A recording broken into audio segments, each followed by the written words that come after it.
is happening, fellow fantasy GMs? I am JJ Wang. He is the bearded one, DJ Dove. And with our powers combined, we are the Fantasy Couriers.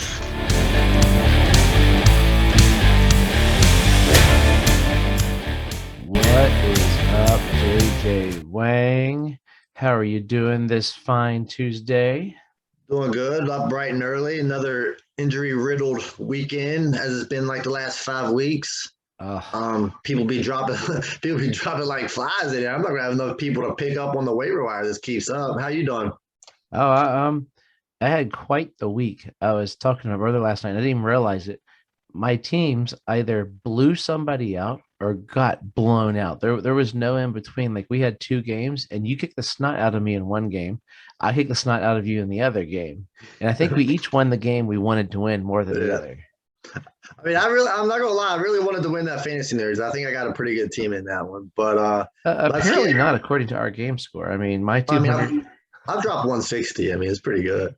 I mean, and then the highlight of my week, personally, we were talking about before, is I had a team score 307 points, which was a league record by 40 points. So I went to bed last night. I started the night with 170 points, and I only needed, 30. I only needed 10 points to win the game. And then Lamar, Carson Wentz, and Mark Andrews went insanely nuts and scored me way too many points that I wish I could use on other weeks. But we'll get to some of the highlights later on. Don't forget to check us out on Twitter, Instagram, message us on Facebook. I actually forgot to mention to you, JJ Wang. We had our first Instagram question in a while. Someone was asking us on Sunday whether we should look towards the Dallas CeeDee Lamb Dak stack or the New York Giants Kadarius Toney Daniel Jones stack. When I saw it, I was like, wait a second, what? And then looking a little closer, based upon the way CD's been sort of flat and what Kadarius Toney did Sunday, if Daniel Jones didn't get hurt, that could have possibly been a better answer. But that's neither here nor there. We'll talk about that later. But send us an email if you have any questions, thefantasycouriers@gmail.com.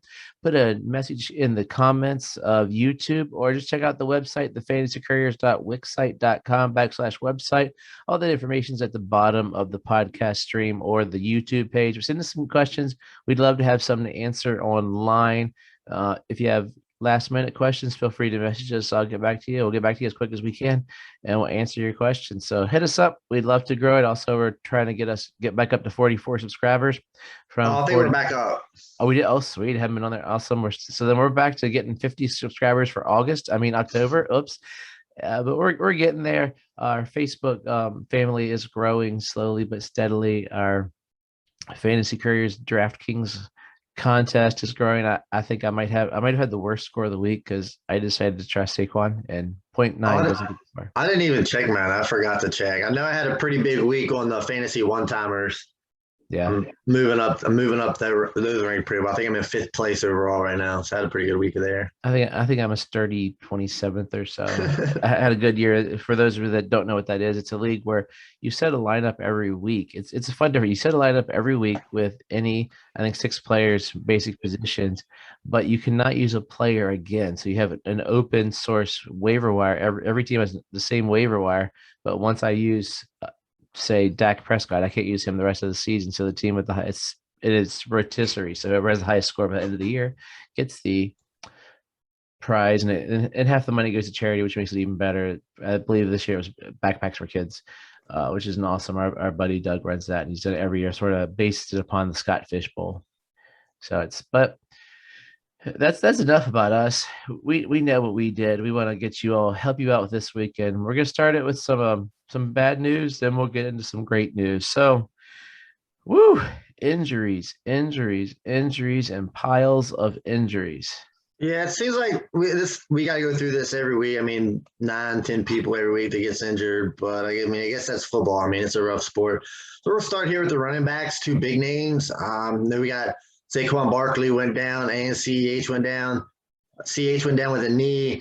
They said he was going to be out a couple of weeks, so we'll just say 2 to 4. And then Barkley, surprise, he went down again. His ankle, it's another. I think they said that would be 2 to 4 week. But the way that ankle, did you see the ankle when they showed it on TV? It swelled up pretty fast, and it looked like the size of a baseball on the side of his side of his ankle. I mean, I don't definitely don't see him playing next week. I mean, it looked pretty bad. But like I said, 2 to 4 weeks. I mean, it's tough, but I don't think anybody was. Well, people were starting to rely on Barkley a little bit, and then this happens, and now I think he might be able to just get off the Barkley train for the year. What do you think?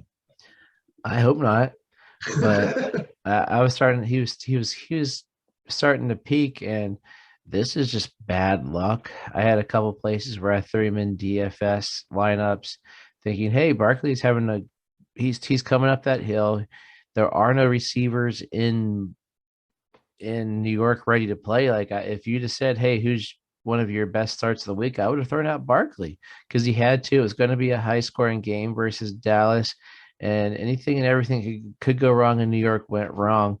CEH was a devastating for me in one league as everybody on my team is hurt, but he got me some decent points for the week, and then now he's starting to pick it up. Like I thought for sure he was gonna be a dud, but this week that injury just sort of as he's starting to pick it up. But I don't trust him. I was starting to trust him a little bit, but Yeah, I mean it's been rough sledding all year. I mean he's had a game here, a game here, a play there, but where people drafted him and what they thought was going to happen in that offense is just really not there for him right now. I guess we was all looking back to those Kareem Hunt days and how well he did. Like I said, they're not passing him the ball. He's not really super efficient in the run game, like getting a lot of touchdowns. So, I mean, it's tough to rely on him right now. But you drafted him so high, you got to put him in there. Switching over. Go ahead. I don't have to rely on him for a while. So we'll talk more about his replacement later on. So jump over to the quarterbacks. You got Daniel Jones has a concussion. I mean, it's still up in the air if he'll play next week. Some concussions, these guys can come back and they're practicing bad Thursday, and some of them, they're out for 2 to 3 weeks. So we'll check on that. He was starting to play really well too. We went over him last week as the number 8 quarterback. Starting to play better. Him and Kadarius Toney seem to have a nice rapport starting to go on. Hopefully that can hopefully he won't be out too long. And then Trey Lance, I guess he sprained his knee, and he was carrying the ball all over the place. I think he had 16 carries and 84 yards. I mean, that's what we were all hoping for. It's what I was hoping Justin Fields would be doing, carrying the ball a little more. His throwing, his passing isn't there yet. It's kind of still a little crazy when he passes, but I mean, he'll get it under control. Maybe Jimmy Garoppolo will come back in for a week. So yeah, when I saw the Trey Lance injury yesterday, I was thinking totally about you and your love of the rookie, and I've got him in a couple places, but I still don't see anything spectacular yet. And realistically, that's been the theme of this year's rookies quarterbacks that we're all in love with, is that it's been sort of there. Justin Fields had his 111 yards. Trey Lance had his whatever yards, but the running yards were there. But he looked almost like a poor man's Lamar Jackson, even like not even that strong. But I had him on a team where basically if you're a quarterback on my team, you're gonna get hurt. So I will forewarn all of the Couriers fans who I pick up this week to replace Trey Lance. So it doesn't matter who's on bye. Tua was my first. I have Mahomes, and my second quarterback was Tua, and I even forget who else my third quarterback was. It was someone who got hurt. Might have been Fitzpatrick or someone, but they're just dropping like flies. I could have picked up. You decide if you want me to pick up Big Ben this week. He's on the waiver wire in that league, or I could pick up, I could pick up Jimmy G again, or I could hurt Justin Fields. Just name a quarterback you want down. I'll try to get him off the waiver wire, but it's been pretty bad there. Daniel Jones was a guy I was coming around on this week. I believe that I've heard of many people stacking Jones and Barkley. Just like I said before, Jones and Galladay. I mean, Galladay, good golly, what happened to that? I mean, you pay this guy so much money to basically. We could have scored as many points probably playing on that team. And then Kadarius Toney's had a coming out party. And I don't know if that's a sign of Galladay stinking it up because he was letting go Jones last week, or if that's a sign of Kadarius Toney was getting some of the second team reps earlier in the offseason. Well, and that could be it too, but he's Kenny Galladay got overpaid and he shouldn't be the team's number 1 wide receiver, but that's neither here nor there. Speaking of wide receivers, jumping over to a couple wide receivers that are that are out for the season. Juju hurt his shoulder.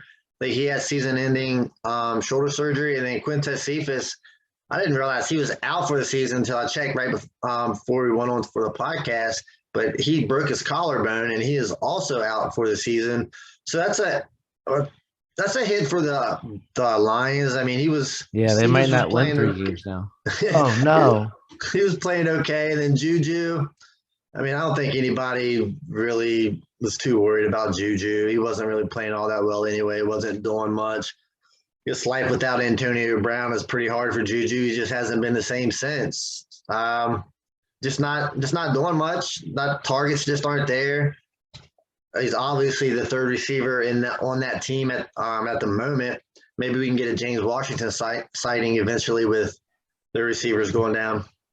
Or just throw it more to Najee Harris is where this is going to head, and maybe Freiermuth comes into the picture. But yeah, Juju's he's been a very controversial decision for many fantasy owners during the offseason. And you thought, hey, with that group of three, it'd be kind of like the Tampa Bay group, but it seems it's Deontay Johnson, the occasional Claypool, and then it's almost like Najee's right up there with them recently because Big Ben can't seem to throw the ball anymore. He's showing that he's old, and if Tomlin's going to prove anything this year, it's going to be I am going to ride him.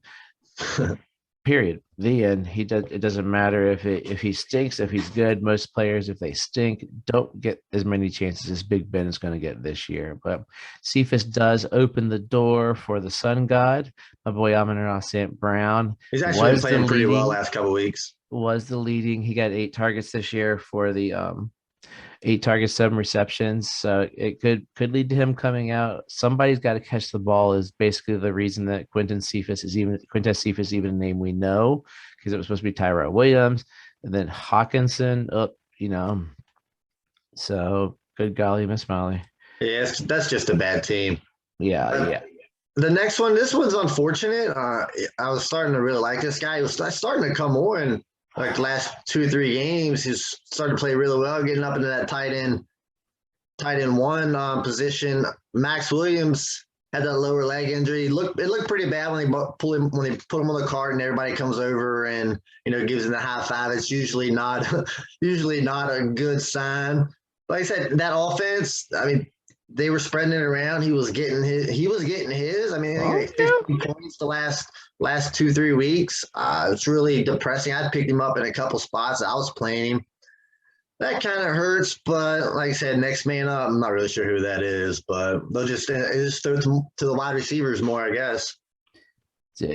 Tight ends, like in general, I had Max Williams as he was one of those guys who were like, hey, toss in Max Williams. Why not? When the tight end landscape is getting even more desolate than before. And now it's not even – I have a team this week that I did a drop last night.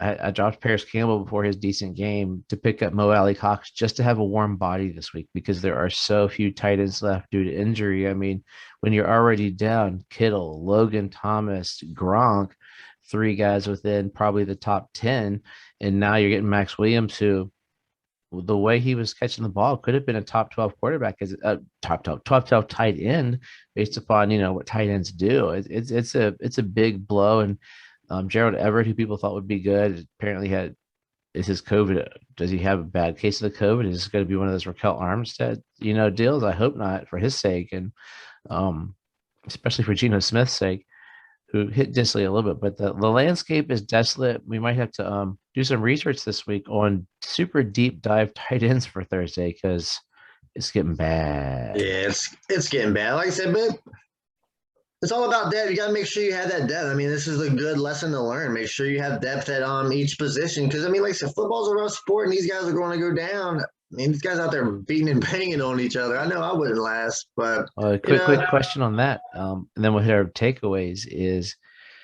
in a league, if you're going against a team that say has no tight ends, how far do you stretch yourself to block them? I had the guy I was going against this week had no tight ends whatsoever, so I had spaces on my roster. I'm like, who do I pick up? And I missed the one guy he grabbed, and then he had to trade for a tight end, which didn't like if I had not picked anybody up, but. Would you play defense? Not really. I mean, you're looking at you're picking up tight ends that are going to score what, 2 points, 5.5. 3 points, 5 points. I mean, it's not. I mean, if you want to be that guy, sure. I mean, go for it. I mean, I'm not against it. I think it's kind of funny. I'll get a chuckle out of it.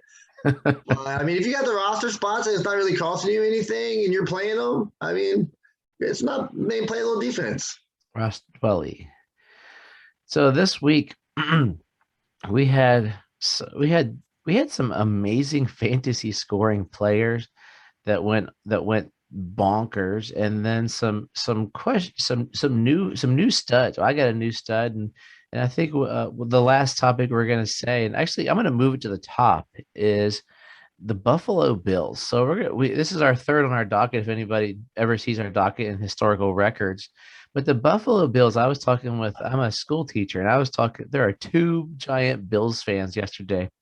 And these ladies were wearing all their Bills garb yesterday, and they're like pigs in mud right now. The happiest people on the face of this earth. Like, Bills are the greatest in the world. They're not being respected. And I looked at them. I said, you know what? My buddy I podcast with has you in the Super Bowl. I said, what more can I do for you? But two big takeaways from this game. One big, one like, and Dawson Knox, man, I love me my tight ends, and Dawson Knox could be the next big thing. He had 3 receptions, 117 yards, and that turnaround catch that he stretch out catch that he made was disgusting. Like, I cheered from I was cheering for him, and as a Dolphins fan, that makes me nauseous to think that I'm cheering for him, but I cheer for him because I love the tight end position. And if there is another stud emerging, it could be Dawson Knox. He's got 5 stinking touchdowns.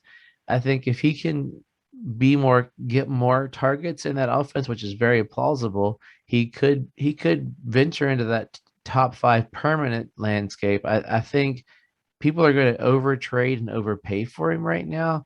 When 4.3, 5.8, 4, that's his target numbers. So when you're getting 4 or 5 targets as a tight end, you better hope you get a touchdown, depending upon how far you're going. But I would jump on the train, but I'm a little worried. Yeah, I mean, why not? I mean, he's playing really well right now. That team's playing really well. This is what his third year. I believe it's his third year. So, that's typically where it goes for tight ends. That third year breakouts we usually have when they start getting settled in a little bit. We've seen flashes. Like you said, it's all dependent on touchdowns. If he don't get those touchdowns, he's not going to be, he won't be that top tight end, only getting like 4 or 5. If you want to be that guy, you need to get up there in that 7, 8, 9 range to be consistent. But like I said, as long as he's scoring those touchdowns and that offense is playing really well, I feel like that offense is dropping like 45 points a week. Mm-hmm. 40 points a week. 17 touchdowns. Yeah, so I mean, it's so hopefully he gets that. But I mean, he's been playing well. He's reliable. He's reliable at the moment. But don't be surprised when you get that, 3-catch game for 27 yards and no touchdowns. You got to expect that to happen. You don't want to get too excited and then that ruin your week. But I'm going to stick with the Buffalo Bills here and, slide to the outside and Stephon Diggs. After the last few weeks, Emmanuel Sanders really, really blowing up. It makes me feel like I'm starting to worry about Stephon Diggs a little bit. He's not looking like that same top 5 guy he was last year. I know people were drafting him to be that guy, but over the course of his career, he really hasn't been that guy. He's been that 1,100-yard guy, 5, 6 touchdowns, which is fine, but he's currently sitting at wide receiver 24. Emmanuel Sanders, I think, is wide receiver 17. Are you worried about Stephon Diggs? You think he's going to, work his way back up into that, wide receiver 1 position? Or do you think he's just more of that mid wide receiver 2? I've never been a giant Diggs guy. So last year's breakout came as a shock to me. But I thought, hey, he's turned the corner, a little bit late bloomer. I'm not freaking out yet. I think he's on a superpower offense. It might be that game script is dictating that because teams are starting to double team him more. And once with Knox stepping up and Manny Sanders getting his, that Diggs is gonna bounce back. I don't. On a scale of 1 to 10, my worry meter is probably just in the middle, probably sitting at a 5. Give him a couple more weeks. It is a young season. There's people that take a bit to come back. Maybe there's something we don't know. We never know. But I'm not freaking out yet. But it could also be I'm not freaking out because I don't have any shares of Stephon Diggs. But when it's not personal, it doesn't do it. But as a courier and I'm just supposed to deliver the news to you guys, not freaking out yet because when you've got the best young quarterback in the league as your quarterback, I think he'll be okay. He's not going to be superstar. I think last year was an outlier to his career, but could I see him be a 12 to 20, which isn't that big of a gap receiver? Oh yeah, easily every year, next 3 4 years. One big game and then jumping right back up into that, like I said, that 12 to 20 range. But like I said, I agree with you. Never really been a huge Stephon Diggs fan, but we'll see where it goes. I mean, it's a great offense. So he's overlooked because his brother's doing so good this year too. Yeah, he is killing it. Yeah. But I'm gonna switch over to my other takeaway here. I'm gonna go with the Chargers. Do they have the best trio in the league? So right now and when I say trio, I'm talking more along the lines of quarterback, wide receiver, running back. I know Kansas City has, the Kelsey, but I'm gonna go with the three positions here. We got Justin Herbert. We all know he's killing it. Mike Williams, we know he's killing it. And Austin Eckler, he's killing it. I mean, I think they're all top 3 in their position at the moment. Herbert might be like number 4 or 5, but he's having a great year. Mike Williams, let me get his stats real quick. Mike Williams, that's I just have so he currently got 31 catches for 471 yards and 6 touchdowns. And then Eckler has 349 yards rushing, 194 yards receiving, and then seven total touchdowns. That's pretty crazy. I didn't realize it was that much. But this offense is rolling right now. They still got what's homeboy's name, wide receiver 2, Keenan Allen. I think he's up at wide receiver 17. He's not having the year that he normally has, but that's also because of Mike Williams. So the question to you: do they have the best trio in the league at the moment? I wish I knew that's where you were going with it before the show. So I'll bring up the trios that I come up with. I got the Cowboys, Dak, Elliott, and then whichever wide receiver you want to use. We'll go CeeDee Lamb since I'm a huge CeeDee Lamb fan. So far, the Chargers are better. And so then the only other one that I could come up with that it was relevant in all 3 positions was the Packers. You got Aaron Rodgers, Devontae Adams, and Aaron Jones. I'll take that one might be a little closer. That's really the only ones that I could come up with that had all 3 positions that were pretty stacked. But the Chargers are hanging right there tight with them, man, as far as the best trio in the league. It's going to come down between the Packers and the Chargers, I think, with the battle between them two. But I think I'll go with the Chargers on that one. Yeah, I'll go with it for now and see what happens. I still don't trust Mike Williams. I mean, he did have 11 yards last week. And Keenan's an afterthought, and he started out strong, so it looks like they're going to be almost a good tandem. I mean, Mike had 82, 91, 122, 11, and then this week just blew up, so we knew it.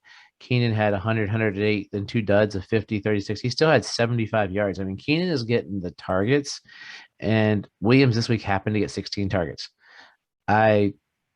I'd have to agree with your comment making. It's a great looking it's a great looking offense right now, and I think the next 2 weeks we will find out with the Ravens and Patriots. So 2 decent defenses that will challenge them, and we'll see where they end up as they go through. And speaking of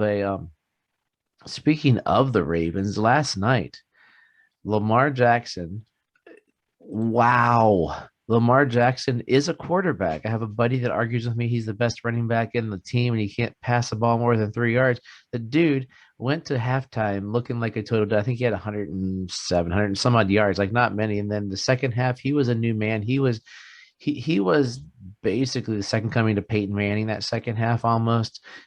442 total yards, a Baltimore record, 4 touchdowns. Him and Mark Andrews just blew up, and then all of a sudden Hollywood Brown comes out of nowhere. And He did good. And then Carson Wentz said, hey, I'll play that game too. Carson Wentz threw for 402 yards and 2 touchdowns, and that probably would be high up in the record books in Indianapolis, but for that Peyton Manning guy and that Andrew Luck guy. You're like, And last night's quarterback play was stellar. And I think last night's quarterback play for one of my teams makes me happy. And for those two guys, makes me feel good about them because they did it against offenses that are pretty defenses rather, that are not top 5. Oh, Indianapolis is pretty good, and top 10 defenses easily. We could be looking at Carson Wentz turning that corner and Lamar Jackson learning to pass. What do you think there? Yeah, I mean, I think they both looked good. I didn't get to watch a lot of the game. I was in and out. Missed most of this. I missed most of the second half, so I can't go tell you exactly how they look. But according to the numbers, I mean, they both played well. Lamar even chipped in 62 rushing yards. That's a little lower than what he usually gets, but when you're making up for it with 350 passing yards. I mean, Lamar has these 442 passing yards. My bad. 442. My bad. I mean, Lamar, he has these good games like that. I mean, every now and then he does have these passing games like this. I mean, there's been a few this year, so I feel like he's coming along a little better. I mean, sometimes it just takes these guys that haven't been passing their whole career like this, a bit more of the run. It just takes them a while to, to find that groove. But, I mean, he's coming along. I mean, an elite option at the quarterback. I mean, if you want to call him a running back, that's fine. I'll take a running quarterback any day of the week. And then Wentz, it's always been there for Wentz. It's just whether or not he can stay healthy. He's constantly had the injury bug, and like you said, it's in his head. Can he get back? He looked good. Hopefully, he looks good. So maybe Michael Pittman can continue doing what he did last night. But I think the arrow's up for both of these guys. I like both of them. I don't have any pieces of Lamar, but I don't got anything against him. I mean, they look good. Lamar. Here's a crazy stat. Last year, did not have a game passing over 275 yards. And the year before had one game over 300. The last 2 weeks, he has had 2 games. His yardage is progressively went up. Last week was 316. This week was the 442. So the arrow is looking amazing there. And he probably would have had more the previous week if Homeboy wouldn't have dropped all those touchdowns. Looking real quickly, the Tampa Bay, I don't even know if I said this right, but Antonio Brown clobbered my Dolphins, came back. You would have thought it was 6 years ago. He just was lights out, and then Mike Evans was catching everything. And I called this Tampa Bay wide receiver roulette, but I don't know if it was this week because Chris Godwin didn't score touchdowns, but he still got his. I mean, if you're in a PPR league, I mean, 7 for 70. I mean, that's good every week if that's where you're at. But all of them can't eat every week. Yeah, and as I said, you got to pick one Tampa Bay receiver.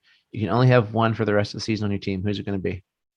I'll still take Chris Godwin. I think he's a better PPR, and he usually does get that touchdown. He usually finds they get in that red zone. He's usually the guy they look for. But like I said, just wasn't his game. I mean, it's going to happen. Brady's throwing it all over the place. So I think there's enough to go around for all 3 of these guys. Yeah, I'd say Godwin too, but it's really close. It's close. Antonio Gibson's getting very I'm Antonio Gibson. Antonio Brown is getting really close. So tell us about these running backs that you're thinking about. I don't talk about these guys a lot. I'm not a huge fan, but as I was watching them yesterday, I mean, they just look completely unstoppable in that backfield. And just Nick Chubb and Kareem Hunt. I mean, they were both impressive yesterday. I think Chubb had 160 yards. He had a great run, a great long run. And then I'm not sure what Kareem 61 yards. 61 yards. And he had the receiving yards as well. I mean, yeah, they have 2 touchdowns or just that 1 touchdown? He had 2. Yeah, so they're legitimate starts, both of them every week. I think Kareem Hunt and my mainly trust the process is running back 7 and Nick Chubb is running back 11. Like Chubb just isn't getting the receiving yards as Hunt is, but he got buku rushing yards. Yeah, so Hunt's got 149 receiving yards and Chubb has 35. But who would you rather have going forward? Just for this year, we're not talking dynasty. Not even a discussion. This year, Not even discussion. It's Nick Chubb all day. I don't want the running back to. I like Kareem Hunt. He's a nice piece. If you said who would I rather have at their draft value, it'd be Kareem Hunt because you're getting him a bunch of rounds later. But Kareem Hunt, we talk about his pass receiving, but he's got 28, 2, 74, 17, and 28 yards. So it's nothing as spectacular as we think. He's just getting the touchdowns. Kareem Hunt is just getting the touchdowns, and that, I mean, you got to take that as fantasy, but you can't dictate it based upon touchdowns. Whereas Nick Chubb is the consistent workhorse stud of this team. No game under 83 yards rushing, and he himself has 4 touchdowns there. So it's not like he's chump change his receiving kind of. He's like poor man Derrick Henry, or he's Derrick Henry last year before. Out not even discussion. I would take Nick Chubb every day of the week. Not even close. Yeah, I'd probably go that way. I don't know if I would say it's not close because, like I said, I mean, Hunt's still getting he's got more rushing touchdowns than Chubb does. So he obviously is going to be using this offense a lot as we've seen that. Like I said, I'd probably still stick with Chubb, but I think it's a little closer than what you seem to think it is. Now it's time for my favorite segment of the week, Surefire Waste of a Touchdown. There were a whole bunch this week, but I got 5 to highlight, mainly because 2 of them are from Houston. So we're watching the Texans play this week. We have a nice 2-yard touchdown by a wide receiver. Oh, Brandon Cooks. Wait. No, it's not. It is Chris Moore, wide receiver Houston, 2-yard touchdown. Davis Mills season, but that was a total waste of a touchdown. Oh, well, look, there's an 11-yard touchdown from a tight end in Houston. Oh, cool. Maybe Pharaoh Brown is going to have that week 1 magic again. Or wait, maybe they just threw it to Cooks and we think it's the wrong number. And nope. Anthony Auclair. Who in the world is that? I have no idea who that guy is. This is definitely a waste of a touchdown.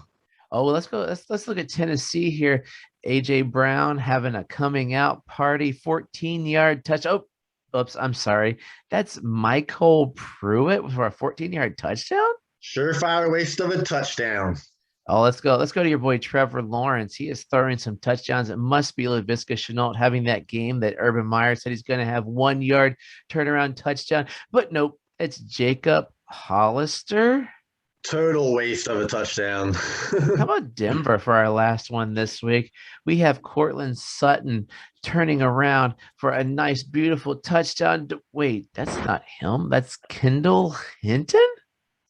Former quarterback fame. They had the terrible quarterback game last year. Forgot about that. Everybody would remember that. Yeah, that's that guy. But surefire waste of a touchdown. Oh my God. And there were some wasted touchdowns, but didn't seem like there was as many this week. Seemed like studs got theirs and those guys just showed up. So we're going to go through a speed round pickups for the week. Tell me your 2 pickups that are related. Yeah, so I'm not a big Giants fan, but we all know the injuries that went down in the game. Of course, Kadarius Toney, if he's still in your waiver wire, check him out. He had last 2 weeks have been really good. And since Barkley went down, Devontae Booker, he played all right. I'm not too excited, but if he's there, it's worth a pickup. It's a running back. Warm body. Yeah, mine was mentioned earlier, Manny Sanders. If he's on your waiver wire, pick him up. He might be. Just get him, throw him in there. You want any parts of that offense you can get. And my boy Darrell Williams has been on my teams off and on for the last couple of years. In all honesty, some people think he looked a little better than CEH in that offense, but it's because he's been there for a while.